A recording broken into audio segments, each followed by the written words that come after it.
আসসালামু আলাইকুম।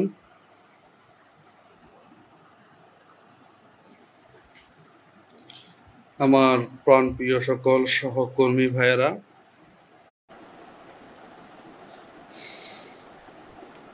সবাই কেমন আছেন? অবশ্যই কমেন্ট করে জানাবেন এবং কে কোথায় থেকে আমার লাইভটি দেখছেন অবশ্যই কমেন্ট করে জানাবেন। এবং আমার কথা কি ক্লিয়ার শোনা যাচ্ছে কিনা দয়া করে কেউ কমেন্ট করেন যে আমার কথা শোনা যাচ্ছে কিনা ক্লিয়ার। দয়া করে একটু কমেন্ট করুন তো ভাইরা, যারা আমার লাইভটি দেখছেন।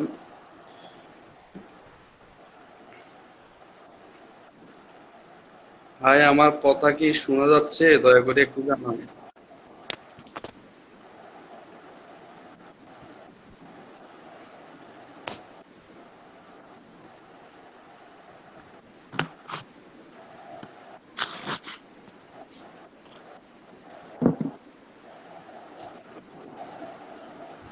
নজরুল, কথা বোঝা যায়?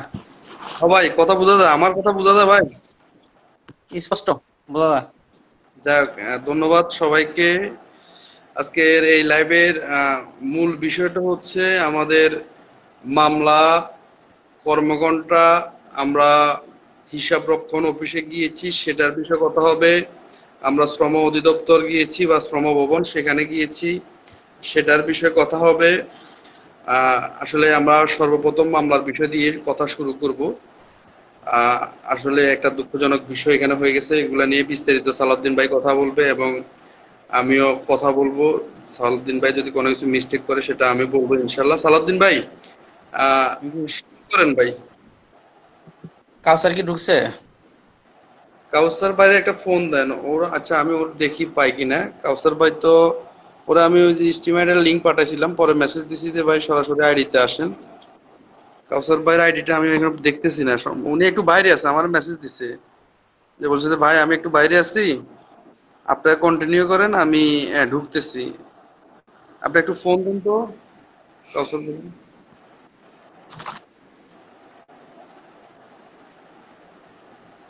নজরুল, জি ভাই। তুমি একটু আমারে মিউট করে একটু কথা বলো, আমি ওই যে মাসুম স্যারের একটু ফোন দেই। আচ্ছা শুনেন, ওই মিউট আমি করতে পারবো না, আপনারা ওখান থেকে মিউট করেন। আচ্ছা, তুমি তাহলে কথা বলো, আমি শুনি। আমি মিউট করা দরকার করতেছি, ঠিক আছে? আপনি মিউট করতেছি। করেন, আপনি ওখানে কথা বললে সবগুলো শোনা যাবে তো ভাই। মিউট হয়েছে? না, হয় নাই। মিউট হয় নাই। এখন হয়েছে? না, এখনো হয় নাই, শোনা যাচ্ছে কথা। উম,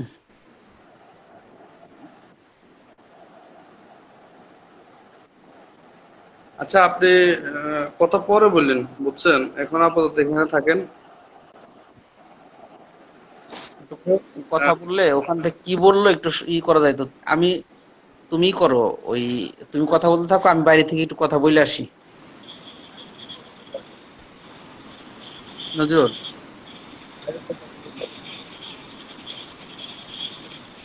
আসসালামু আলাইকুম। হ্যাঁ, নুরুল আলম ভাই কেমন আছেন? কি অবস্থা ভাই, ভালো আছেন? জি, আলহামদুলিল্লাহ ভালো আছি ভাই। আপনি এখন আপাতত কোনো কথা বলবেন না, আমি আসলে সার্ভিস বিষয় নিয়ে আগে কথা বলি, আপনাদেরকে পরে কথা বলার সুযোগ দেবো। আপনি আপনি এই ঠিক মিউট করে রাখেন। ঠিক আছে। মিউট করে রাখেন স্পিকার।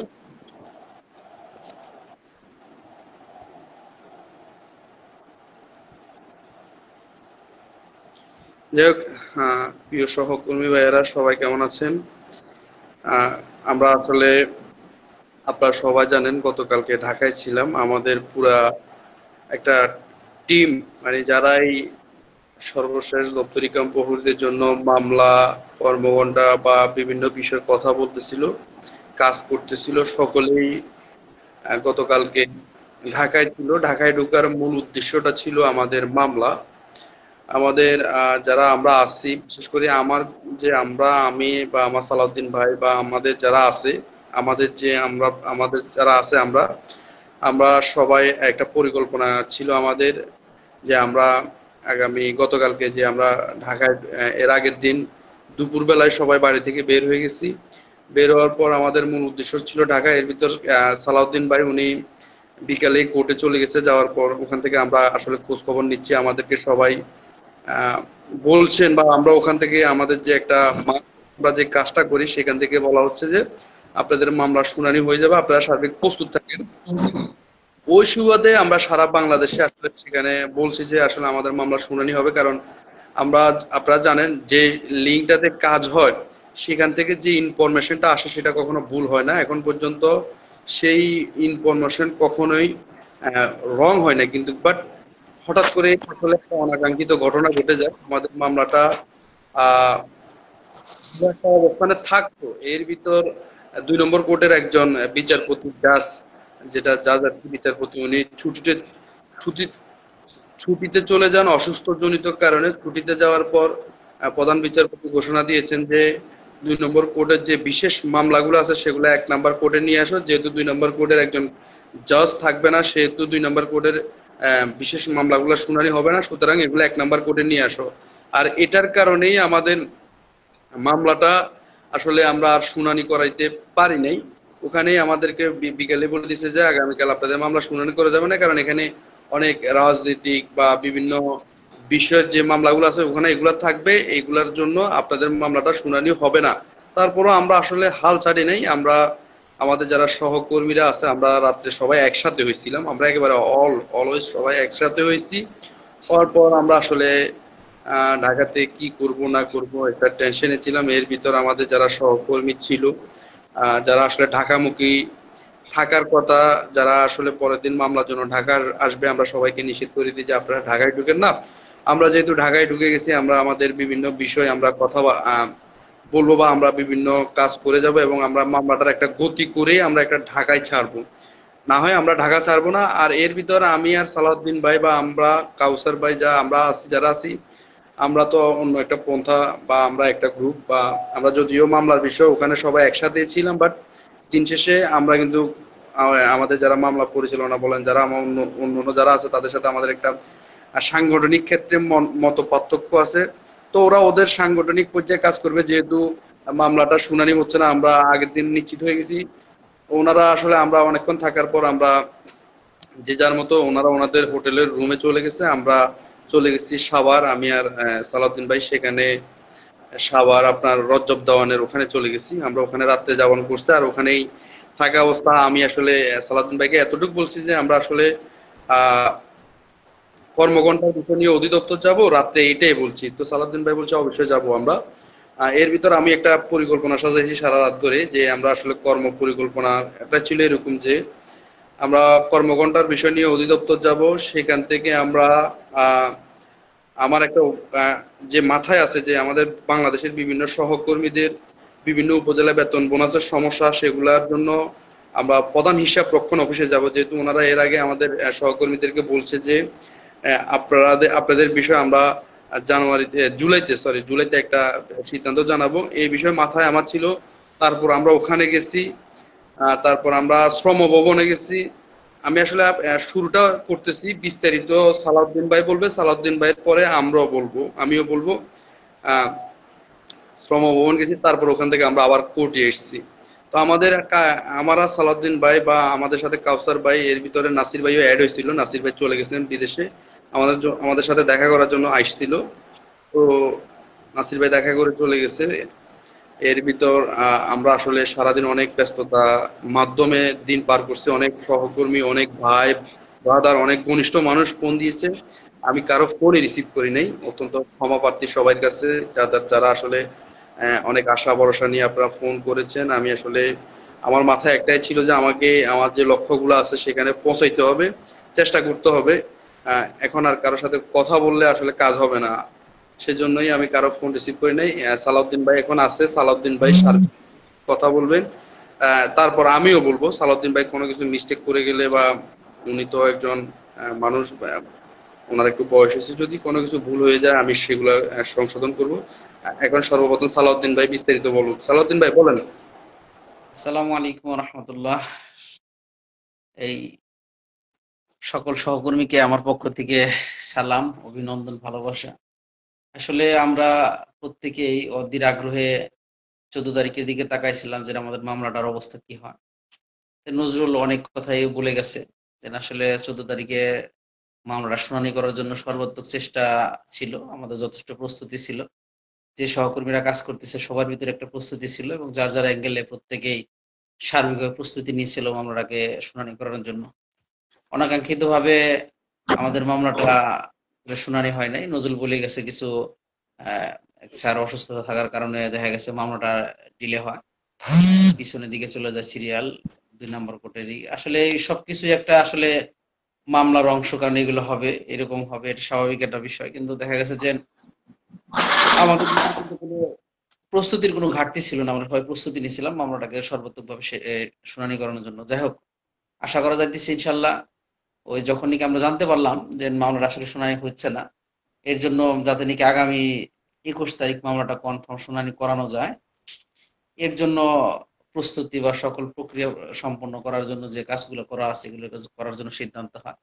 সিদ্ধান্ত হওয়ার পর এরপরে আমরা দেখা গেছে যে মামলা যারা পরিচালনা করতেছি আমরা বিভিন্ন অ্যাঙ্গেল থেকে সবাই মোটামুটি একত্রে ছিলাম। এর পরবর্তীতে দিন শেষে যখন নাকি মামলা শুনানি হবে না, যার যার অ্যাঙ্গেল থেকে আমরা আবার আহ অন্যান্য কাজগুলো করানোর জন্য আলাদা হয়ে যাই। এরপরে পরের দিন সকালে দেখা গেছে যে আমরা ওই দিন আলাদা হওয়ার পর আমরা যে রজব দেওয়ানের বাসায় যাই। আসলে আমাদের সাংগঠনিক একজন লোক এবং উদার মনের একজন মানুষ রজব ভাই, আর খুব বিচক্ষণ মানুষ এবং খুব শান্ত এবং কি বলা চলে বুদ্ধিমান এবং কর্মঠ মানুষ রজব ভাই। রজব ভাই বিভিন্ন সময় বিভিন্ন ভাবে আমাদের বিভিন্ন অ্যাঙ্গেলে সহযোগিতা করছে এবং করতেছে সার্বিকভাবে বুদ্ধি পরামর্শ টাকা পয়সা এই মামলাকে শেষ করার জন্য। যদিও রজব ভাই কিন্তু পিটিশনার না, নন পিটিশনার, কিন্তু এই মামলাকে শেষ করার জন্য ওনার পরামর্শ বুদ্ধি এবং সাংগঠনিক কাজকে সম্পন্ন করার জন্য যত প্রকার পরামর্শ আছে, রজব ভাই একজন বেস্ট মানুষ। তাই ওনার প্রতি আমাদের দোয়া রইল। উনি একটু অসুস্থ, সবাই তার জন্য দোয়া করবেন। তো রজব ভাইয়ের ওখানে আমরা ওখানে ছিলাম, আমি আর নজরুল। ওখানে রজব ভাই আমরা বিভিন্ন বিষয়ে, সাংগঠনিক বিভিন্ন বিষয়ে কথাবার্তা বলি। আমাদের আগামী কর্মপন্থাগুলো ওখান থেকে কিছু দিক নির্দেশনা আসে। পরবর্তীতে আমরা সকালবেলা যখন ঘুম থেকে উঠে আমি আর নজরুল রওনা দিই অধিদপ্তরের দিকে। আমাদের আসলে পরিকল্পনা ছিল, যেহেতু মামলার শুনানি হচ্ছে না, স্কুল ছুটি নিচ্ছি, তাহলে সারাদিন আমাদের যে যে কাজকর্মগুলা দরকার, যেখানে যেখানে আমাদের নক করা দরকার, তা আমরা সিদ্ধান্ত নিই যে আমরা আসলে কোথায় কোথায় যাব, কোথায় কোথায় গেলে যে আমাদের আজকে সারাটা দিন কাজ করলে যাতে নাকি আমরা আমাদের সহকর্মীদের যে বিভিন্ন সমস্যা আছে, আমাদের বিভিন্ন সমস্যা আছে, এই সমস্যাগুলো সমাধান করা যায়। তো প্রথমে আমরা আসলে সিদ্ধান্ত নিই যে আমরা অধিদপ্তর যাব। অধিদপ্তর থেকে এর পরবর্তীতে ট্রেজারি, ট্রেজারি থেকে কোর্ট, এরপর শ্রম সংস্কার কমিশন।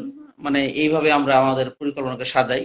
সাজানোর পর প্রথম ধাপ হিসেবে আমরা অধিদপ্তরে যাই। অধিদপ্তরে যাওয়ার পর দেখা গেছে যে আমাদের সাথে যুক্ত হয় আমাদের শরীয়তপুরের কাউসার ভাই। উনি একজন কর্মঠ এবং স্বচ্ছ এবং সৎ একজন সাংগঠনিক লোক এবং ভালো মানুষ। সে আমাদের সাথে যুক্ত হয় এবং সারাদিন আমাদের সাথে থাকে এবং বিভিন্ন কাজ কর্ম আমরা যেখানে যেখানে থাকি ওখানে সে কাজকর্ম সম্পাদন করে। আমরা অধিদপ্তর যাওয়ার পর আমাদের যে কর্মঘণ্টার বিষয়টা নিয়ে, যেটা নাকি সকল সহকর্মীদের আজকে আকাঙ্ক্ষিত, বা এই বিষয়ে কর্মঘণ্টার বিষয় নিয়ে আমরা বিভিন্ন কিভাবে কোথায় গেলে এইগুলো তো পরবর্তী আমরা জানি এটা কোন জায়গায় যাবো। আগে থাকতে আমরা যেমন রজব ভাইয়ের সাথে আমাদের অধিদপ্তরে মাহবুব স্যারের একটা ভালো সম্পর্ক। রজব ভাই কিছু কাজ মাহবুব স্যারের কিছু কাজ ছিল, কাজগুলো আমার হাতে ধরাই দেয় স্যারের সাথে। এর আগে থেকে মাহবুব স্যারের সাথে আমাদের একটা সম্পর্ক বা চেনা পরিচয় আছে। এরই পরিপ্রেক্ষিতে দেখা যায় যে আগে প্রথম আমরা মাহবুব স্যারের সাথে সাক্ষাৎ করি। মাহবুব স্যারের সাথে সাক্ষাৎ করার পর আমাদের এই বিষয়টা বললে স্যার যেমন এর আগে আমাদের তথ্য দিছিল, এরপরও সর্বশেষ উনি তথ্য দেয় যে স্যারের নিজে যায় এসে আমাদের চিঠিটা কোন জায়গায় কি অবস্থায় আছে। তখন তখন স্যারে যে দেখে বলে যে সাধারণ শাখার এটা ডাক ফাইলে আছে, এটা হয়ে গেলে আমার কাছে আসুক, কারণ অন্যজনের কাছে আসুক, এটা হয়ে গেলে আপনারা ই করতে পারবেন। পরবর্তীতে আমরা দেখা গেছে সাধারণ শাখার নজরুল স্যারের জন্য ওয়েট করতে থাকি। ওয়েট করার দেখা গেছে ওদিন আপনারা অবগত আছেন, আমরা বলছি যে আমাদের যে প্রাথমিক উপদেষ্টা, প্রাথমিক ও গণশিক্ষা উপদেষ্টার সাথে আমাদের অধিদপ্তরের কর্মকর্তাদের ডিজি স্যারের একটা বৈঠক হয়। বৈঠকের জন্য স্যার, তখন আমরা স্যারকে পাই না, আমরা অপেক্ষা করে থাকি। তখন আমরা উপদেষ্টার সাথে সাক্ষাৎ করার জন্য একটা চিন্তা ভাবনা করি, কিন্তু দেখা গেছে যে উপদেষ্টার সাথে সাক্ষাৎটা আমরা করতে পারি, কিন্তু উপদেষ্টার সাথে পরবর্তী সাক্ষাতের জন্য আমরা মোটামুটি একটা প্রক্রিয়া তৈরি করছি। যাতে ইনশাল্লাহ পরবর্তীতে আমাদের কাজকর্মগুলো করা যায়, এটা ইনশাল্লাহ আমাদের ইতে থাকবে। এর পরবর্তী যখন নাকি নজরুল স্যার ওই মিটিং থেকে চলে আসে, তারপর আমরা ওয়েট করে থাকি যে উপদেষ্টা স্যার যদি বাইর হয় তাহলে আমরা যে কোনো ভাবে একটু চেষ্টা করব। এর পরবর্তীতে দেখা যায় যে প্রচুর বৃষ্টিপাত এই শুরু হয়, যার কারণে আমরা নজরুল স্যারের ওখানে আমাদের যে মূল লক্ষ্য কাজটাকে শেষ করার জন্য নজরুল স্যারের ওখানে যাই। আমি, কাউসার ভাই আর হলো নজরুল ভাই, নজরুল স্যারের ওখানে যায়, অর্থাৎ দুই আমাদের যে নজরুল স্যার সাধারণ শাখার উপপরিচালক, এই নজরুল স্যারের বাসাও ফেনীর নজরুল ভাইয়ের ইউনিয়নে। আমাদের যে নজরুল ভাই প্রাথমিক দপ্তরি কণ্ঠ নিজ ইউনিয়নে, যার কারণে এই দেখা গেছে যে নজরুল ভাই যা পরিচয় দেওয়ার পর স্যার অনেকটা মোটামুটি নিজের এলাকার লোকরা যতটুকু ভালোবাসা, আমরা যেরকম ভালোবাসি ওই ভালোবাসার সহিত মোটামুটি দেখা গেছে 1 ঘন্টা সময় আমরা স্যারের সাথে দীর্ঘ আলোচনা করি একটা সার্বিক বিষয় নিয়ে, আমাদের অবস্থা নিয়ে। স্যার বিভিন্ন প্রশ্ন করে আমাদের কাছ থেকে তথ্য নেয় এবং আমরাও বিভিন্ন প্রশ্নের উত্তর দিয়ে এবং আমরা বিভিন্ন প্রশ্ন মাধ্যমে বা প্রশ্ন না আসলে আমাদের অবস্থাটাকে স্যারকে বুঝাই, সার্বিক বিষয়ে স্যারের সাথে আলোচনা হয়। এই আলোচনার পরিপ্রেক্ষিতে আসলে অনেক আলোচনা হয়, কারণ এর আগে নজরুল স্যারের সাথে আমাদের কথা হয়েছে অনেকবার।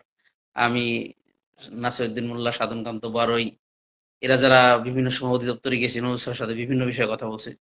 আজকে যেহেতু ফেনীর নজরুল স্যারের কাছে ফেনীর আর এক নজরুল অর্থাৎ দপ্তরি কণ্ঠের নজরুল গেছে, সে নজরুল আসলে এখানে সার্বিক বিষয়টা কথা বলো, এরপরে যদি নজরুলের কোনো মিস্টেক হয় আমি আবার বলবো ইনশাল্লাহ। ঠিক আছে, ধন্যবাদ সালাউদ্দিন ভাই। আসল কথা হচ্ছে আমরা কর্মঘণ্টার বিষয়টা নিয়ে সাধারণ সহকর্মীরা অধীর আগ্রহে বসে আছে। তো এই বিষয়ে আমি আসলে সার্বিক বলি, সেটা হচ্ছে আমরা যখন অধিদপ্তর যাই, এখানে প্রধান উপদেষ্টা মহোদয় এসছে, উপদেষ্টা আসার পর আমরা এক পর্যায়ে একটা সিদ্ধান্ত নিই যে আমরা উপদেষ্টা স্যারের সাথে কথা বলবো আমাদের বিষয়। তো হয়তোবা আমরা আগে শিডিউল নেই নাই বা এখানে স্যার ভিজিটে এসছে, আমাদের সাথে আর খুব একটা কথা বলে নাই বা দেখা করে নাই। এর ভিতরে অনেক বৃষ্টি এসছে, আসার পরে আমরা চলে গেলাম সাধারণ শাখায়। সাধারণ শাখায় যেহেতু আমাদের ফাইলটা আছে, এর আগে তো মাহবুব স্যারের কথা ভাই বলে ফেলছে, আর মাহবুব স্যারের কথা বলতে এখানে আমি না বলি। তো যাওয়ার পর সাধারণ শাখায় যাওয়ার পর যেহেতু স্যার নিজে স্বাক্ষর দিবে, স্যার নিজেই মাঠ পর্যায়ে নির্দেশনা দিবে। তারপর আমি, কাউসার এবং সালাউদ্দিন ভাই আমরা তিনজন গেলাম। যাওয়ার পর আমি স্যারকে বললাম যে স্যার আমি নজরুল, আমি আপনার ফেনী সদরের আপনার বাড়ির পাশেই আমার বাড়ি। স্যার আসলে অত্যন্ত আন্তরিক, যেহেতু নিজ এলাকার লোক গেছি। যাওয়ার পর বললো যে তোমরা কি বিষয় এসছো। আমি বললাম যে স্যার আমাদের একটা ডিউটির বিষয় বা কর্মঘণ্টার বিষয় নিয়ে মন্ত্রণালয় থেকে একটা নির্দেশনা, আদেশ যেটাই বলেন, একটা চিঠি আপনার কাছে আসছে স্যার। তো বললো দেখাও আমাকে। আমি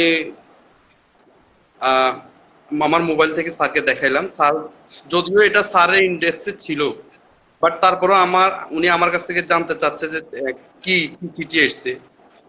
তারপর স্যারকে চিঠিটা দেখালাম। স্যার এটা পড়লো, পড়ার পর স্যার বললো যে এটা তো এমন একটা চিঠি, এখানে তোমাদের আলাদা যে ভাতা সেটার জন্য তোমরা আবেদন করছো। আমি বললাম না স্যার, আমরা যারা এখানে এই বিষয়টা নিয়ে মন্ত্রণালয়ে আবেদন করছে তারা একেবারে সার্বিক বিষয়টা তুলে ধরছে, মামলার বিষয় এবং আমাদের স্কুল টাইমের বিষয়, এবং আমরা যে বিগত সময়গুলোতে অতিরিক্ত সময় ডিউটি করছি, আমাদেরকে কোনো অতিরিক্ত ভাতা দেওয়া হয় না, সার্বিক বিষয় তুলে ধরা হয়েছিল।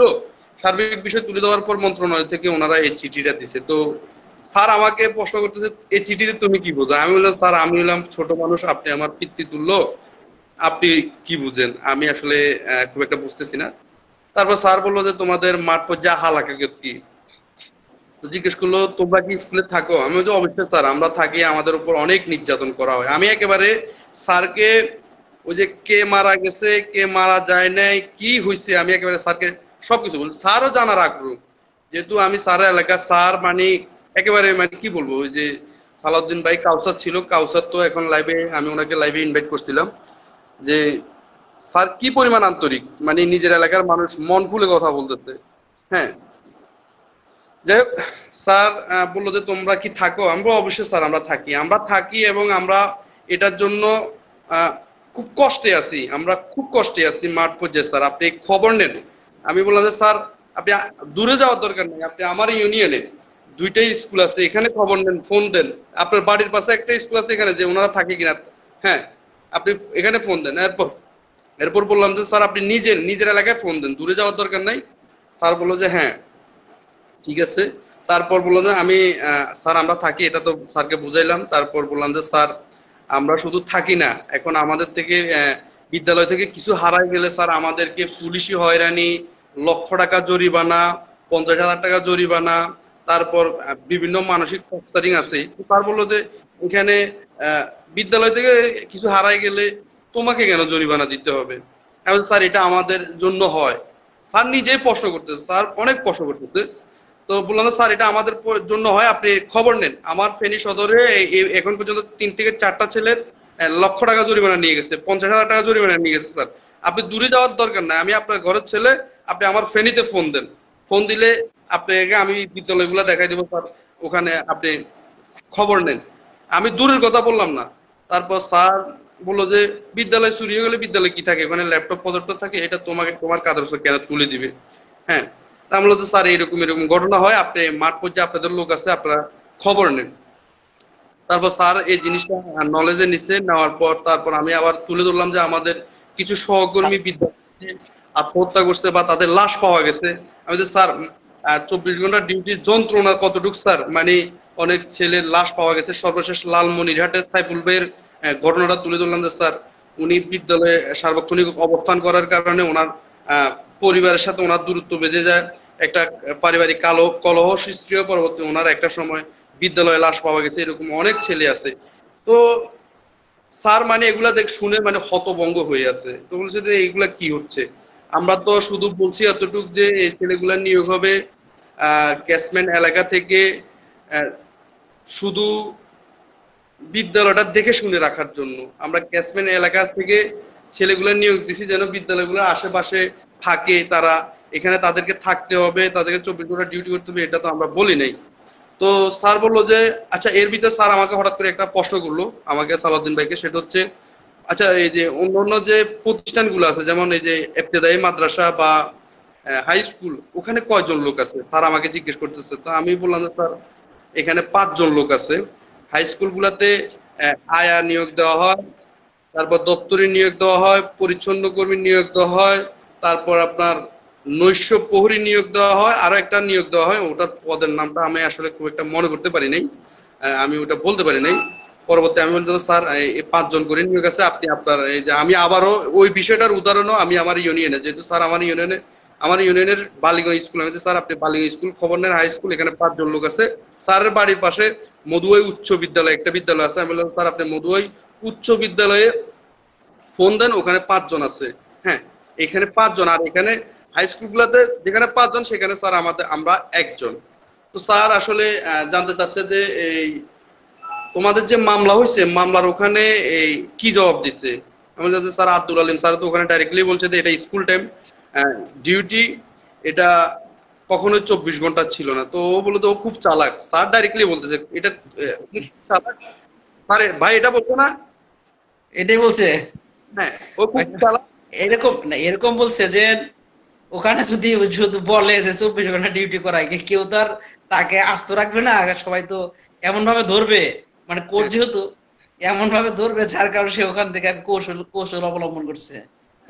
ও খুব চালাক, খুব কৌশল অবলম্বন করছে। এটা বলার পর স্যার তারপর জিজ্ঞেস করলো তাহলে ওটা বলছে। তারপর স্যার একেবারে কিছু দুর্বলতা আমাদেরকে খুলে বলে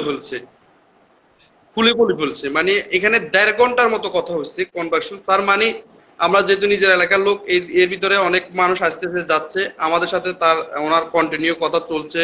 উনি কিছু কিছু বিষয় শুনে একেবারে মাথায় হাত দিয়ে বসে থাকতো চেয়ারের উপর, মানে প্রশ্ন আমাদের কথার উত্তর দিত। আমরা বারবার কথা বলতে গিয়ে আমি সালাউদ্দিন ভাই আমরা অনেকটা আবেগী হয়ে যাই। দেখা গেছে এক পর্যায়ে আমাদের চোখের পানিও বের হয়ে যাচ্ছে স্যারকে যখন আমাদের মাঠ পর্যায়ে বিভিন্ন হয়রানির বর্ণনা দিচ্ছি। এক পর্যায়ে স্যারকে আমরা রিকোয়েস্ট করেছি, স্যার আমাদের 8 ঘন্টার স্কুল টাইম ডিউটির কাগজটা আপনি নির্দেশ দিয়ে দেন। হ্যাঁ, বাকি কি করবেন না করবেন স্যার আমাদেরকে এই আজাব থেকে মুক্ত দেন, এটা আমাদের জন্য আজাব, এটা আমাদের জন্য অভিশাপ। হ্যাঁ, তাহলে স্যার এক পর্যায়ে বলো দেখো তোমাদের 24 ঘন্টার বিষয়টা নিয়ে কেউ পক্ষে কথা বলে না এবং কেউ দায়িত্ব নিতে চায় না, জিম্ব নিতে চায় না। এখন এটা নিয়ে কেউ মানে একেবারে সবাই নিজেকে বাঁচিয়ে রাখার চেষ্টা করে তোমাদের 8 ঘন্টার বিষয়টা নিয়ে। স্যার একেবারে সরল মনে, আমি যেহেতু তার এলাকার ছেলে, এইভাবে বলতেছে যে এটা নিয়ে কেউ দায়িত্ব নিতে চায় না, সবাই রিস্ক মুক্ত থাকতে চায়। কারণ তোমাদেরকে এখন সরাসরি 8 ঘন্টার একটা চিঠি দিয়ে দিলে পরবর্তী দেখা গেছে এটা নিয়ে পরবর্তী আরো একটা ভেজাল হইতে পারে, কারণ মাঠ পর্যায়ে থেকে নাকি ওখানে একটা চাপ থাকে, তো ওটা সামলানোর ওদের অ্যাবিলিটি নেই, সেজন্য এটার দায়িত্ব কেউ নেয় না। স্যার সরল মনে সরাসরি এভাবেই আমাদেরকে বলতেছে। এর ভিতর সালাউদ্দিন ভাই স্যারকে প্রশ্ন করলো যে যে স্যার তাহলে আমরা কি এই একেবারে শুরু থেকেই আমরা কি বকেয়াগুলো পাবো? আমরা যে এখন এই যে আজকে এত বছর বিদ্যালয়ে অবস্থান করতেছি, 24 ঘন্টা ডিউটি করতেছি, আমাদের প্রতি পুলিশি হয়রানি হচ্ছে বা আমরা জরিমানা দিচ্ছি, আমরা কি এই 24 ঘন্টার ডিউটি অনুযায়ী যে শুরু থেকেই আমরা কি বেতনটা পাবো, বকেয়াগুলো পাবো? তখন স্যার আসলে এই বিষয়ে সরাসরি কোনো উত্তর দেয় নাই আমাদেরকে। স্যার বলছে এই বিষয়ে আমি কথা বলি দেখি। স্যার এটাই বলছে, এর চেয়ে বেশি কিছু বলে নাই। আমরা আসলে অনেকে আমাকে আজকে 2 দিন ফোন দিচ্ছেন, মেসেজ দিচ্ছেন যে ভাই আমরা বকেয়া কত পাবো, আমরা কি বকেয়া পাবো কিনা। যেটা চরম সত্যি কথা, স্যার এই বিষয়ে আমাদেরকে খোলামেলা কোনো প্রশ্ন, আমাদের যে প্রশ্ন এটার উত্তর আমাদের দেয় না, শুধু বলছে আমি এটা নিয়ে কথা বলবো, পরামর্শ করব। তারপর স্যারের বিষয়ে এমনি 1.5 ঘন্টা 2 ঘন্টার কথা ভাই, এখানে অনেক কিছু মানে এক পর্যায়ে আবেগ ইমোশন আমাদের ভিতর ওখানে কাজ করতেছে। এক পর্যায়ে স্যারও মানে আমাদের বিষয়গুলো নিয়ে স্যারও আসলে অনেকটা কথাগুলো শোনার পর হতভম্ব হয়ে গেছে। এর আগে আমি আর আমার ফেনী জেলা সভাপতি ইকবাল ভাই স্যারের সাথে আমাদের কর্মঘণ্টার বিষয় নিয়ে দেখা করছি, কথা বলছি, বাট স্যার কয়েকটা শাখায় গিয়ে উনি আসলে দেখতেছে এটা সম্ভব হচ্ছে না, ফিরে চলে এসছে। অবশেষে মন্ত্রণালয় থেকে আমাদের কিছু সহকর্মীর পরিশ্রমের ফল ওখানে গেছে। এখন এটি ওখানে যাওয়ার পরও এটা নিয়ে মন্ত্রণালয় অধিদপ্তরের ভিতরে একটা ধোঁয়াশা কাজ করতেছে আমরা যতটুকু বুঝতেছি। এবং স্যারের যে বকেয়া বেতন এসব বিষয় নিয়ে আমি স্যার যে এটা আমাদেরকে ইঙ্গিত দিছে কথার আচরণে, সেটা হচ্ছে ওনারা এই বিষয়টা নিয়ে অর্থ মন্ত্রণালয়ের সাথে যোগাযোগ করবে, এই বিষয় নিয়ে ওনারা অধিদপ্তরে বৈঠকে বসতে পারে, এরকম কিছু ইঙ্গিত দিচ্ছে। অর্থ মন্ত্রণালয় অনুমতি ছাড়া ওনারা মাঠ পর্যায়ে কোনো নির্দেশনা দিবে না, বা সামনে কি দিতে পারে এটার একটা হিংস দিচ্ছে স্যার। স্যার আমাদের কাছ থেকে বিস্তারিত জানার পর সামনে কি হতে পারে এটা হিংস দিচ্ছে, সেটা হচ্ছে স্যার এরকম একটা হিংস দিছে, মানে আমি আরো অনেক কথা আছে এর ভিতর সালাউদ্দিন ভাই বললে বলবে, আমি আর কথা বড় করতে চাই না কারণ লাইভটা অনেক বড় হয়ে যাচ্ছে। স্যার এতটাই হিংস দিছে যে তোমরা তো যেভাবে এখন আউটসোর্সিং নীতিমালা আছে 2018, ওখানে সর্বোচ্চ একজন কর্মচারীকে 100 ঘন্টা মাসে ডিউটি করাইতে পারবে ওভার টাইম।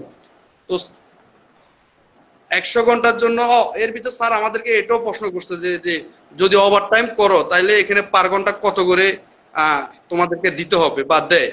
স্যার নিজে মানে মজা করে প্রশ্ন করতেছে, কিন্তু স্যার সবকিছুই জানে। এটা আমাদেরকে মজার ছলে উনি প্রশ্নটা তুলে দিছে। তখন সালাউদ্দিন ভাই বললো যে স্যার আউটসোর্সিং নীতিমালাতে তো বলছে যে পার ঘন্টা 80 টাকা করে দিতে হয় স্যার। তো উনি এটাও নলেজে নিছে।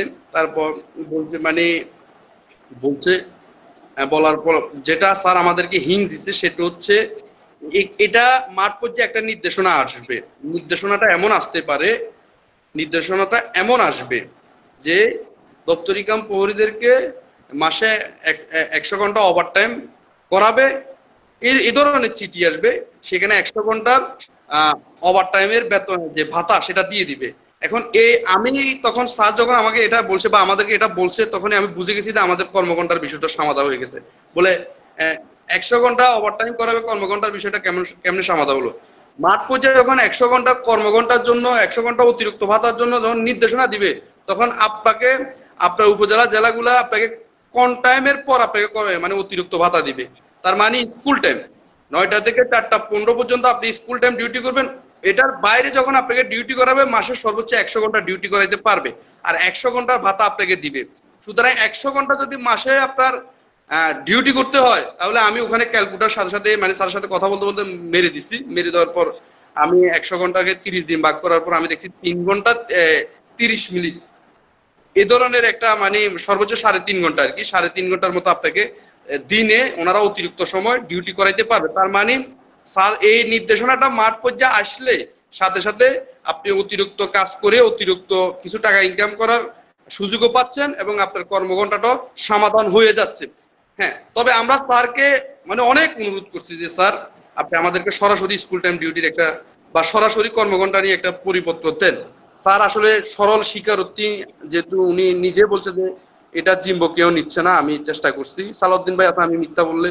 কাউসার ভাইও আমার ছিল সাথে। এই যে কাউসার ভাই তো আমি আসলে লাইভে ইনভাইট করছি, কাউসার ভাই ছিল না, এখনো আসে নাই। যাই হোক, তবে এটা নিশ্চিত থাকেন কর্মঘণ্টার সমাধান আপনারা পাচ্ছেন। সেটা হয়তো বা অতিরিক্ত কিছু সময় কাজ করানোর জন্য অতিরিক্ত ভাতা দিবে, বাট 100 ঘন্টার বাইরে আপনাকে কখনোই ডিউটি করাইতে পারবে না। আর 100 ঘন্টাকে আপনি 30 দিয়ে ভাগ দিলে সর্বোচ্চ দিনে 3.5 ঘন্টা ডিউটি করাইতে পারবে, বা 3 ঘন্টা 30 মিনিট ডিউটি করাইতে পারবে। দেখা গেছে এই সুযোগে আপনার কর্মঘণ্টার আপনি সমাধান পেয়ে যাবেন। তবে সরাসরি আপনার স্কুল টাইম ডিউটি এই ধরনের কোনো পরিপত্র আসবে না, আমি যতটুকু বুঝতে পারছি। তবে স্যারকে আমরা আবার অনুরোধ করে এসেছি, আবার আমাদের একটা গ্রুপ তো কাজ করতেছে, এখানে অস্বীকার করার কোনো সুযোগ নেই। তারা অনেক পরিশ্রম করছে, তারা আবেদন করার কারণে সেই আবেদনটা এখানে এসছে, এটা আমি সরল স্বীকারোক্তি নিচ্ছি। তারা এখানে কাজ করতেছে, তো চেষ্টার কোনো কমতি নেই, যেহেতু আমরা ওনার আবেগ অনুভূতি নিয়ে কাজ করতেছি আপনাদের। হ্যাঁ, চেষ্টার কোনো কমতি নেই। আমার স্যার যেহেতু আমার এলাকার সন্তান, আমরা আবারও চেষ্টা করব। স্যারের কাকা আছে, ওখানে পরিবারের লোক আছে, আবার স্যার এমন একটা লোক আছে আমাদের এলাকায়, মানে স্যারের এলাকারই, যেটার ফোন গেলে স্যার ওই কথাগুলা পালায় না, বেশিরভাগ কথা রেখে দেয়। তবে আমাদের কর্মকর্তার বিষয়টা উনি রাখতে পারবেন না, যেহেতু এখানে পুরা অধিদপ্তর মন্ত্রণালয়ের একটা সম্মতির বিষয় আছে, যেহেতু সেটা আহ, সবাই দিচ্ছে না। স্যার সরল স্বীকারোক্তি দিয়েছে যে তোমাদের কর্মকাণ্ড সমাধানের জন্য সবাই দিচ্ছে না, সেহেতু এটা নিয়ে একটু ঝামেলা আছে। তবে স্যার যেভাবে মন্ত্রণালয় থেকে নির্দেশনা আসছে, এটার আলোকে আপনার আমার কর্মঘণ্টাটা সমাধা করে দেবে এবং ওভার টাইমের একটা ব্যবস্থা করে দিবে, আমরা অতটুকু বুঝতে পারছি। আর বকেয়া বেতনের যেটা আহ, কথা, সেটা হচ্ছে স্যারকে আমরা এই প্রশ্ন করছি, স্যার আমাদের কোনো উত্তর দেয় না, সুতরাং আমরা আপনাদেরকে বকেয়া বেতন পাবেন বা পাবেন না এ ধরনের কোনো কথা বলতে পারবো না। ধন্যবাদ ভাই। এখন তার পরবর্তী আমরা ওখান থেকে চলে আসলাম সরাসরি ইয়াতে, এই হিসাব রক্ষণ অফিস। হিসাব রক্ষণ অফিস নিয়ে সালাউদ্দিন ভাই কথা বলবে, বলেন ভাই। আর জি আসলে এর ভিতরে আমার কোনো কিছু ভুল হয়ে থাকলে সেটা কর্মঘণ্টার ওখানে যদি আমি কোনো কিছু ভুলে যাই, এটা যোগ করে দিয়েন। আর আরেকটা হিসাব, বিষয় হলো কি, আমরা এটা যেহেতু নজরুল স্যারের সাথে দীর্ঘ সময় কথা হয়েছে, এর মধ্যে যে আমরা এর আগে আন্দোলন করছি, ফসিউল্লাহ স্যারের সাথে যে আমাদের মিটিং গুলো হয়েছে, স্যারে কিন্তু তখন ওই রেফারেন্স টানছে যে ওই সময় তোমাদের এই বিষয় নিয়ে দেখা গেছে প্রস্তাবনা দেওয়া হয়েছে, তখন কোনো কিছু আসে না, যেহেতু এখন কিছু আসছে। কিন্তু বিষয়টা হলো কি, এখন কিন্তু আমরা একটা জিনিস ক্লিয়ারলি বলি যে না, এখন আপনার 2-4-5 দিনের মধ্যে পরিপত্র আসবে বা আসবে না, এরকম কোনো কথা আমরা বলতে পারতেছি না। কারণ হলো স্যাররা, আমরা যতটুকু বুঝতে পারছি যে স্যাররা এই বিষয়টা নিয়ে আলোচনা করবে, হয়তো মন্ত্রণালয় লিখতে পারে, মন্ত্রণালয় লেখার পর হয়তো আবার ব্যাক অধিদপ্তর আসতে পারে। এই জন্য আমাদের প্রত্যেককেই একটু ধৈর্যশীল ভাবে ই করতে হবে, ধৈর্যের সাথে কাজ করতে হবে, মানে ধৈর্যশীল হয়ে থাকতে হবে, যাতে নাকি আসলে আমরা তো মনে করতেছি যে ভাই আসলে কবে বিভিন্ন প্রশ্ন করি ফোন দিয়ে, ভাই কবে আসবে, কবে নাগাদ আসতে পারে। আসলে ভাই আমরা চেষ্টা করতেছি, সবাই চেষ্টা করতেছি, আর আমাদের অন্যান্য সহকর্মীরা চেষ্টা করতেছে, আমরা চেষ্টা করতেছি যে সবাই যাতে নাকি এইটার সুফল আমরা পাই। এই জন্য ভাই একটু ধৈর্য সহকারে, কারণ আপনি যে চাকরি করেন আপনার যে পেরেশানি আমারও একই পেরেশানি, কাজে পেরেশানি কেউ এরকম বেশি না, সবার সমান পেরেশানি। যার কারণে আমরা চাই যে দ্রুত এর কাজটার সমাধান হোক। কিন্তু আসলে অফিস বলতে একটা কথা আছে যে নিয়ম কানুনের কিছু কথা আছে, এখানে এগুলো তাদের নিয়মতান্ত্রিক ভাবে কাজ করতে হবে। এই জন্য অধিদপ্তরের বিষয়টা সার্বিক বিষয়, যেমন নজরুল বলছে, এইভাবে আসলে বিষয়গুলো হয়েছে। আহ ইনশাল্লাহ আমরা আগামীতেও অধিদপ্তরে যে যতটুকু যোগাযোগ করা দরকার হয় করবো, আবার অন্যান্য সহকর্মী ওরাও করতেছে, যে সবার মেহনতের মাধ্যমে যাতে নাকি আমাদের কাজটা শেষ হয়। এর পরিবর্তিতে আমরা আসলে তখন কাউসার আমরা মেট্রো সচিবালয় যাই, ওখানে নামার পর আমরা হিসাব রক্ষণ অফিসের উদ্দেশ্যে রওনা দিই। কারণ সবার ভিতরে একটা প্রশ্ন যে ভাই আসলে আমরা অনেক জায়গায় বেতন বোনাস পাই নাই, অনেক জায়গায় বেতন পাইলে বোনাস পাইছে শুধু, বেতন দেওয়া হয় নাই। আবার দেখা গেছে কিছু জায়গায় 16,130 টাকার অর্ধেক 8,065 টাকা বোনাস দেওয়া হয়েছে, নতুন বেতন দেওয়া হয় নাই, আগের বেতন দেওয়া হয়েছে। এই বিভিন্ন সমস্যা নিয়ে কিন্তু আমরা তখন ট্রেজারির উদ্দেশ্যে রওনা দিই। ট্রেজারির ওখানে আমরা যাওয়ার পরে আমাদের সাথে নাসির ভাইও যোগ দেয়, নাসির ভাইও আমাদের সাথে বেশ সময় দেয়। নাসির ভাই গতকাল আসলে দুবাই চলে গেছে, এই জন্য আমাদের শেষ সাক্ষাৎ বা করার জন্য আমাদের সাথে আসছে। উনি সার্বিকভাবে সবসময় চেষ্টা করছে যতদিন দেশে ছিল যে আমাদেরকে মন্ত্রণালয়ে যাওয়া, কোর্টে যাওয়া, বিভিন্ন বিষয়ে উনি সার্বিক সহযোগিতা করছে। এটা ওনার শারীরিক, মানসিক এবং কিছু আর্থিক সহযোগিতা আমাদের করছে। এই জন্য নাসির ভাইকে অসংখ্য ধন্যবাদ দেই। তার জন্য আমরা দোয়া করি যে আসলে তার ভবিষ্যৎ যেন আসলে আরো সুন্দর হয়, সুন্দরভাবে তার বাকি জিন্দিগিটা কাটে। সবাই নাসির ভাইয়ের জন্য দোয়া করবেন। এখন আমরা এই ট্রেজারি অফিসে যা আমরা দীর্ঘক্ষণ স্যারের জন্য অপেক্ষা করি, যে আসলে স্যার বাইরে ছিল, পরবর্তীতে যে স্যার আসে তার কাছে আমরা যাই সরাসরি। স্যারও খুব আন্তরিকতার সাথে আমাদের বিষয়গুলা শুনছে, এবং আসলে এই আমাদের সমস্যাগুলা কিন্তু আমরা, নজরুল, আমি, কাউসার, তিনজনই কিন্তু আমাদের সমস্যাগুলা যার যার অ্যাঙ্গেল থেকে আমরা তুলে ধরছি, এবং যে একজনের একটা সমস্যার গ্যাপ করলে আরেকজন আরেকটা বলছে স্যার এই সমস্যা এইভাবে হচ্ছে। তো সর্বপরিপ্রেক্ষিতে আসলে যেটা বলছে আসলে এই বিষয়টা আমরা যে আসলে স্যারেরও যে কথা, এটা কিন্তু কথা আমরা সবাই শুনছি ইতিপূর্বে, যে আমরা যে স্যারে বলতেছি তোমরা আউটসোর্সিং না, তোমরা আউটসোর্সিং না, এই কথাটা আসলে মানে তোমরা আউটসোর্সিং না, তোমরা আসলে এখানে একটা দাবিদার, তোমরা আউটসোর্সিং এর বেতন নিতে চাও, নিতে চাও কেন? এই বিভিন্ন আমরাও যেমন বলছি স্যার, আমরা প্রথম থেকে যেমন আউটসোর্সিং এর আওতায় নিয়োগ হয়েছি, আউটসোর্সিং এর সকল সুযোগ সুবিধা এইভাবে নিছি, কিন্তু আমাদের তো রাজস্ব কোর থেকে বেতন হয়েছে। তো তোমরা এখানে এইভাবে থাকলে রাজস্ব কোর থেকে যদি বেতন হইতে একটা সময় জোরাল ভাবে একটা দাবি উত্থাপন করে পারবা। তাই এটা আমাদের একটা ফ্লো, যে আমরা শেষে আমরা আমাদের সহকর্মীর মধ্যে যারা নাকি আসলে আমরা কাজকর্ম করি তারা একটা আলোচনা করছি যে আসলে এই বিষয়টা নিয়ে একটু কাজ করা যায় কিনা। এই বিষয়গুলো নিয়ে আমরা কিছু কাজ করব, এটা আলোচনা হয়েছে।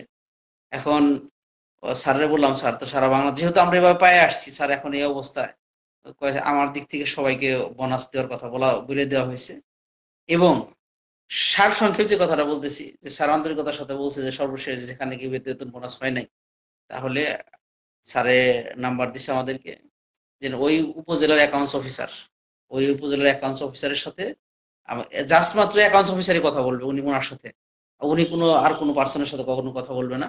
বলছে যে ওই উপজেলার অ্যাকাউন্টস অফিসারের সাথে আমাকে কথা বলাই দিবেন, কথা বলে আমি চেষ্টা করবো যে আপনার বিষয়টা সমাধান করে দেওয়ার জন্য। আসলে এই যে আমরা মোটামুটি দীর্ঘ সময় অপেক্ষা করার পর স্যারের সাথে দীর্ঘ সময় কথাবার্তা বলছি, আসলে আমরা দেখছি যে আসলে সবাই আমাদের বিষয় নিয়ে মোটামুটি ভালো আন্তরিক। আমরাও চেষ্টা করতেছি যাতে আন্তরিকতার সহিত এই কাজগুলোকে যাতে বাস্তবায়ন করা যায়, এই জন্য সবার সকল সমস্যার সমাধান হয়ে যায়। আমার উপজেলায় কিন্তু আসলে যে জিনিসটা আমি বলি, আমার উপজেলা অ্যাকাউন্টস অফিসার কিন্তু আমার আগে নতুন বেতন দেয় নাই, পুরান বেতনই দিছে। এখন বোনাস দিছে ৮,০৬৫ টাকা। এখন বিষয়টা হলো কি, এই সব বিষয়ে সব জায়গায় কিন্তু সমস্যা রয়ে গেছে, আর এই সমস্যাটা সমাধানের জন্য নজরুল ইনশাল্লাহ নাম্বার গুলা নজরুল করে দিবে। কেউ দয়া করে তার নাম্বারটা নিয়ে কেউ ব্যক্তিগতভাবে স্যারকে ফোন দিবেন না, ফোন দিতে গেলে আসলে হিতে বিপরীত হবে। স্যারেরা রেগে যাবে। স্যার বলছে শুধুমাত্র আমি ওই উপজেলার অ্যাকাউন্টস অফিসারের সাথে কথা বলবো, আর কারোর সাথে আমার কোনো কথা হবে না, কাজে কেউ যেন আমাকে ডিস্টার্ব না করে। এই জন্য আসলে একজন বড় মাপের স্যারের সাথে আসলে কথা বলে যতটুকু সহযোগিতা পাওয়া দরকার ওটা আমরা পাইছি। আর আমরা চেষ্টা করছি যে আমাদের সর্বোচ্চ বিনয় এবং সার্বিক আমাদের সমস্যাগুলা স্যারকে তুলে ধরে আমাদের সমস্যার সমাধানের জন্য। আলহামদুলিল্লাহ ছোট আকারে হইলেও স্যার একটা সমস্যার সমাধানের একটা রাস্তা বাতলাই দিছে, যার পরিপ্রেক্ষিতে আমরা সবাই যারা সমস্যায় আছি এই বিষয়গুলো ট্রাই করতে পারি, ট্রাই করে ইনশাল্লাহ আমাদের সমস্যার সমাধান করতে পারি। এখন আমরা আসলে এই একটা সমস্যার সমাধান হয়ে গেলে এটা একভাবে দেখা গেছে যে, আর স্যারে বলছে যে আসলে আমাদেরকে এখন, হ্যাঁ আজকে আমার থেকে নাম্বার নিয়ে একটা উপজেলা এটা সমাধান করতে পারছে, বুঝছেন? তো আপনারাও ট্রাই করতে পারেন, এটাই বলেন। জায়গায় যে একটা বিষয় হলো কি, নাম্বার নিয়ে যেহেতু সমাধান করতে পারছে, এটা একটা বিষয় ভালো জিনিস আসলে। কিন্তু আমাদের, আমরা যে কাজকর্ম করতেছি আসলে আমাদের কথা হলো যে আমরা চেষ্টা করি আমাদের সর্বোচ্চ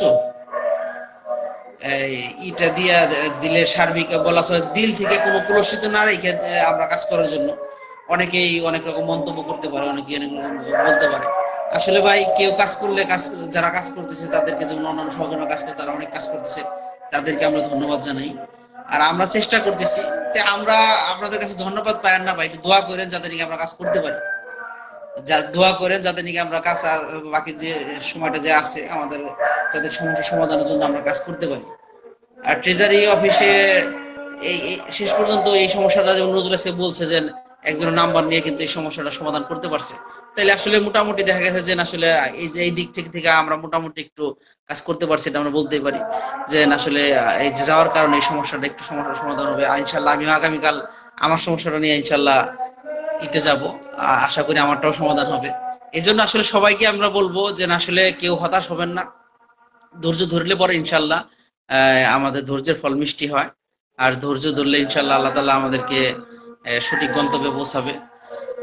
এরপরে নজরুল আমরা অ্যাকাউন্টস অফিস থেকে আমরা বের হয়ে আসি, বের হয়ে আসার পর আমরা আসলে যে জায়গায় রওনা হই সেটা হলো শ্রম সংস্কার কমিশন। শ্রম সংস্কার কমিশনের বিষয়ে নজরুল আর কিছু বলো, এবার আমি বলবো না ইনশাল্লাহ।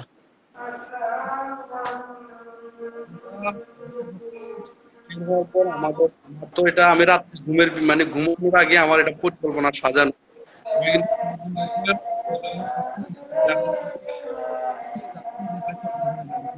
যাই হোক, শ্রম সংস্কারের বিষয়টা হচ্ছে শ্রম সংস্কার থেকে আহ একটা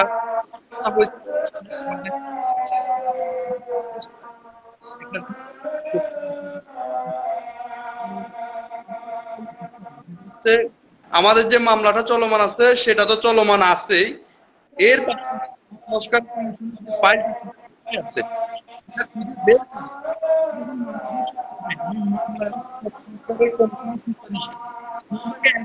করে আমার চাকরি জাতীয়করণের জন্য যে যে জায়গা যাওয়া দরকার আমরা সেখানে সেখানে যাওয়ার চেষ্টা করব।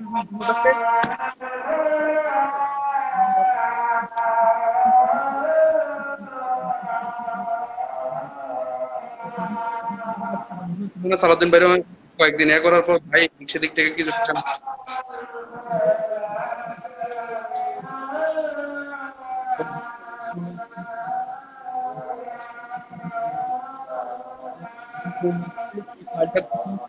দেয় নাই।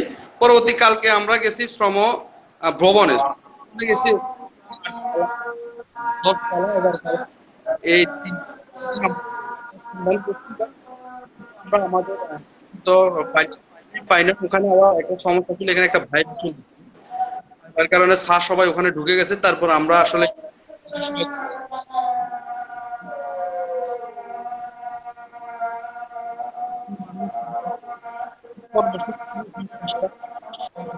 আমরা আমাদের কিছু নাম্বারও দিচ্ছি আমরা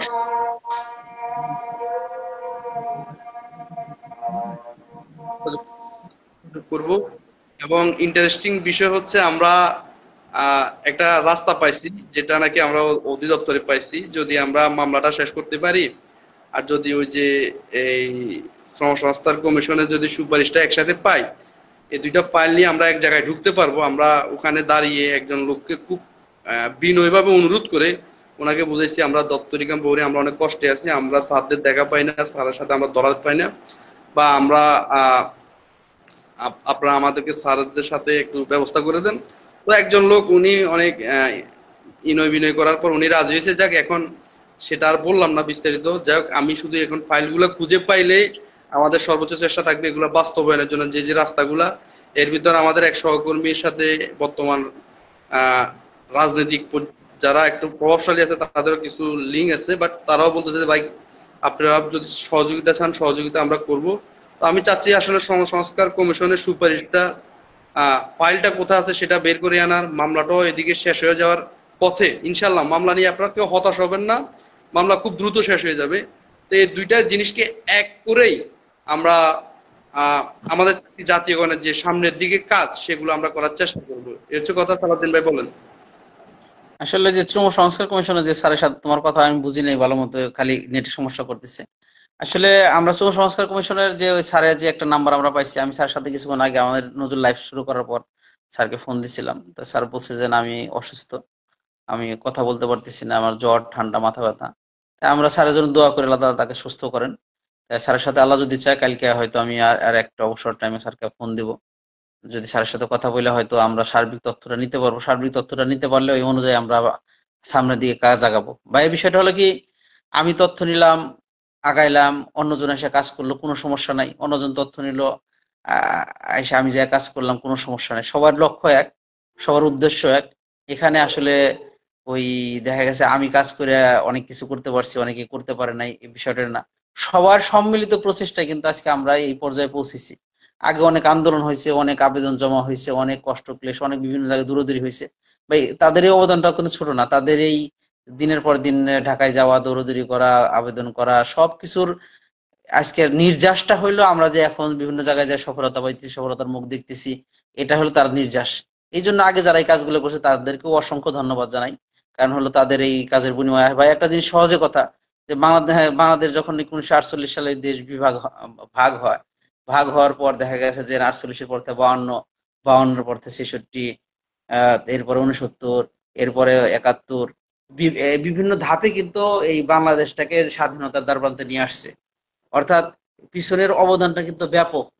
এই জন্য পিছনে যারা নাকি অবদান রেখে গেছে তাদের এটাও কিন্তু অনেক ব্যাপক। এই জন্য তাদেরকে অসংখ্য ধন্যবাদ এবং দিল থেকে দোয়া করি তাদেরকে আল্লাহ তাআলা উত্তম জাযা দান করেন। এখন এই জন্য এখন আমরা যারা কাজকর্ম করতেছি আসলে এখানে কোনো বিতর্ক নয়, আমাদের উদ্দেশ্য সবার এক, যে না আসলে আমাদের পথটা জাতীয়করণ হওয়া। জাতীয়করণ হইলে হয়তো দেখা যাবে যে এই নেতৃত্ব কথাটা বলবো না, এই যে অধিকার আদায়ের যে মিশন, এই মিশনে দেখা গেছে যে এখন আমরা যে চলাফেরা করতেছি তখন হয়তো অধিকার আদায় হয়ে গেলে এই মিশনটা ওভাবে আমাকে অন্তপক্ষে দেখবেন না। এটা হলো বাস্তব কথা। কারণ হলো এই জায়গাটা আসলে আইসে সারে দেখা গেছে যে অনেক সময় দিতে হয়, অনেক কথা বলতে হয়, অনেক কিছু হয়, যেখানে নাকি আসলে একটা কাজ করতে গেলে তার অন্য অন্য কাজে যে ব্যাঘাত ঘটে, এইটাই বাস্তবতা। তারপর আল্লাহ যেহেতু তৌফিক দিচ্ছে, চেষ্টা করতেছি, আপনারা দোয়া করবেন। শ্রম সংস্কার কমিশনের সর্বশেষ রেজাল্টটা ইনশাল্লাহ আমরা হয়তো আগামীকালই হয়তো জানতে পারবো। জানতে পারলে হয়তো যদি স্যারের সরাসরি যাইতে বলে আমরা যা বিষয়টাকে আবার ই করবো ইনশাল্লাহ, এই বিষয়টাকে নিশ্চিত করতে পারি। আর কারণ শ্রম সংস্কারের যে সংস্কার কমিশনের যে প্রস্তাবনাটা, এটা কিন্তু একটা বিশাল একটা এভিডেন্স। এটা আপনাদের বুঝতে হবে, কারণ এটা বিশাল একটা এভিডেন্স, যেটা নাকি স্বাধীন তদন্তের মাধ্যমে আমাদের এইগুলো ওখানে প্রকাশ পাইছে। কারণ এটা বিশাল একটা গুরুত্ব বহন করে। এই জারি পরিপ্রেক্ষিতে আমরা কিন্তু এই বিষয়টা নিয়ে একটা দৌড়াদৌড়ি করতেছি। আপনারা আমাদের দোয়া করবেন। এরপরে আমরা ওখান থেকে আসার পরে আমরা কোর্টে যাই।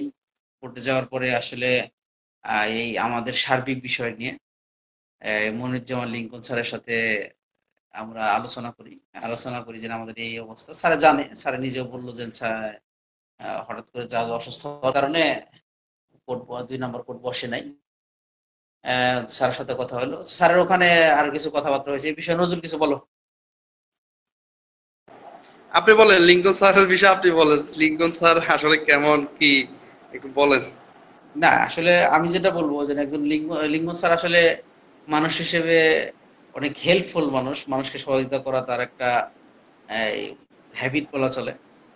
যে স্যার এটাকে বেছে বেছে নিয়েছে। স্যার সবার সাথে আসলে সবার সমস্যার সমাধান, কেউ যে কোনো ব্যক্তি তার আইনি সহায়তা চাইলে দেখা গেল যে তাকে সে যে কোনো পরামর্শ দিয়ে আইনি সহায়তা করে। আমরা আসলে আমাদের বিষয়গুলো নিয়ে স্যার সব খুবই আন্তরিক, দপ্তরিদের বিষয়গুলো নিয়ে খুবই আন্তরিক। আউটসোর্সিং এর কর্মীদের কিছু সমস্যা সমাধানের জন্য স্যার খুবই আন্তরিক ভাবে বিভিন্ন সময় বিভিন্ন ভাবে বিভিন্ন অ্যাঙ্গেলে আমাদের বিষয়গুলো সমাধান করা বা আমাদের প্রশ্ন উত্তরগুলো দেওয়ার জন্য স্যার কিন্তু লাইফ টাইম করে। দেখা গেছে যে এই মামলাটাকে আসলে শেষ করার জন্য স্যারেও বলছে যে আসলে আমি তোমাদের পাশে আছি। স্যার যেহেতু স্যারেও আছে আর স্যারকে আমরা বলছি আমাদের পাশে থাকার জন্য।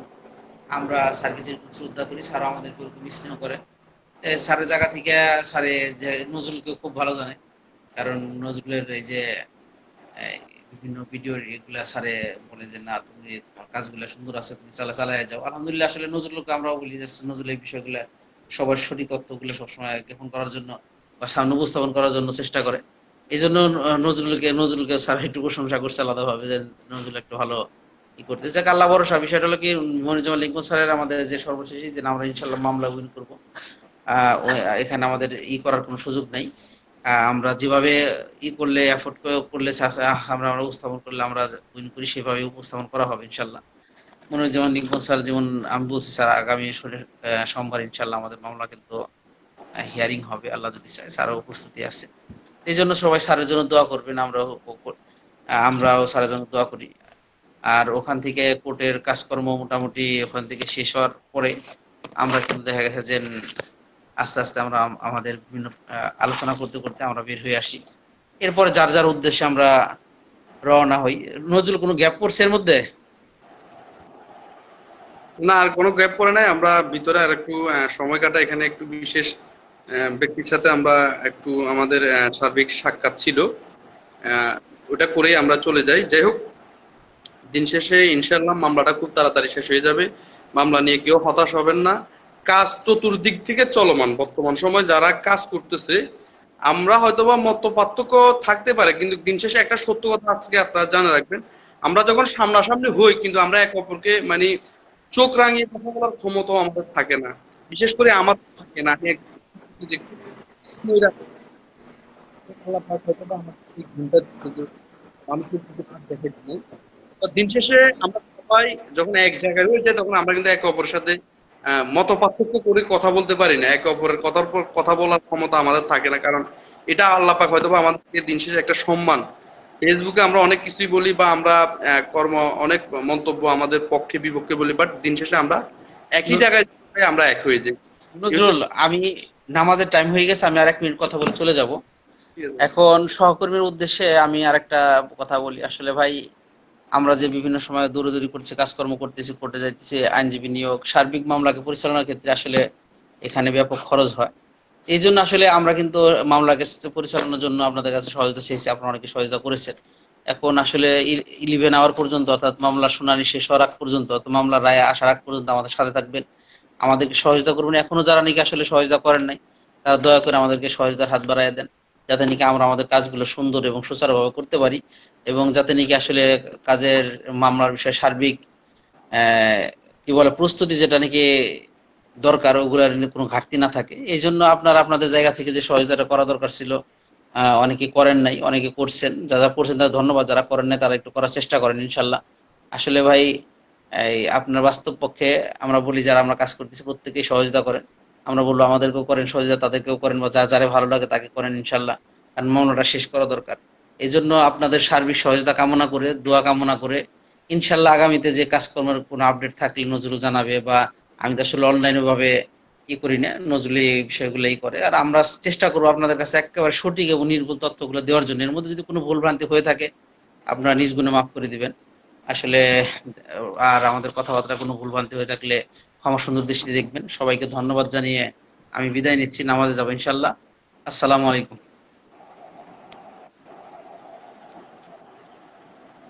ধন্যবাদ সালাউদ্দিন ভাইকে। সালাউদ্দিন ভাই নামাজে যাবে, যাই হোক দিন শেষে আমরা আপনাদেরকে সঠিক তথ্যগুলো দেওয়ার চেষ্টা করি। আমরা মিথ্যার আশ্রয় নিতে পারবো না, ছলাকলার আশ্রয় নিতে পারবো না। দিন শেষে যেটা সত্য সেটাই বলবো। এই সত্য বলতে গিয়ে হয়তো বা অনেক কিছু হলো। শামীম ভাই, আপনি আমাকে ফোন দিয়েন, হয়তোবা আপনি পুরো লাইভটা দেখেন নাই, সেজন্য কর্মঘন্টা নিয়ে প্রশ্ন করলেন আমাকে। আপনি এখন ফোন দিন না, আধা ঘন্টা পরে ফোন দিন। নতুন ভাই, সালাউদ্দিন ভাই নামাজে চলে যাচ্ছে। আর এখন লাইভে একটা ভাই আছে, আলামিন ভাই, সম্ভবত আলামিন ভাই, আহ, নুরুল আমিন, সরি নুরুল আমিন ভাইও বেরিয়ে গেছে। আমি আর লাইভটি বড় করব না। সবাই আমাদের জন্য দোয়া করবেন, সবাই সার্বিক সহযোগিতা করবেন, যার যাকে ভালো লাগে তাকে করবেন। আমি কখনোই আপনাদেরকে বলবো না যে আমাকে সহযোগিতা করেন, সালাউদ্দিন রে করেন, অমুক রে করেন না। আমি বলবো যার যাকে ভালো লাগে, আপনার যাকে ভালো লাগে, আপনার পছন্দের ব্যক্তি যে সে, তাকে আপনি সহযোগিতা করেন। এই মুহূর্তে কাজের একটা সময়, এই মুহূর্তে বিতর্ক করার সময় না, এই মুহূর্তে লোক জাস্ট মানে ইয়া করার সময় না। তবে যে যার অবস্থান থেকে সর্বোচ্চ চেষ্টাটা করতেছে, সুতরাং যাকে যার ভালো লাগে সে তাকে সহযোগিতা করেন। এই মুহূর্তে সহযোগিতার হাত বাড়িয়ে দেন, পরামর্শ দেন, পাশে থাকেন, শক্ত করে যারা কাজ করতেছে তাদেরকে ধরে রাখেন যেন তারা আরো ভালো কিছু করতে পারে। তাদের জন্য বেশি বেশি দোয়া করেন, আল্লাহ পাক যেন তাদের সুস্থতা দান করে, এবং সুস্থতা, তারা সুস্থ থাকলে তারা আরো বেশি দৌড়াইতে পারবে। এই হচ্ছে শেষ কথা। আর যদি কারো কোনো কিছু জানার থাকে অবশ্যই হোয়াটসঅ্যাপে আমাকে মেসেজ করিয়েন ভাই।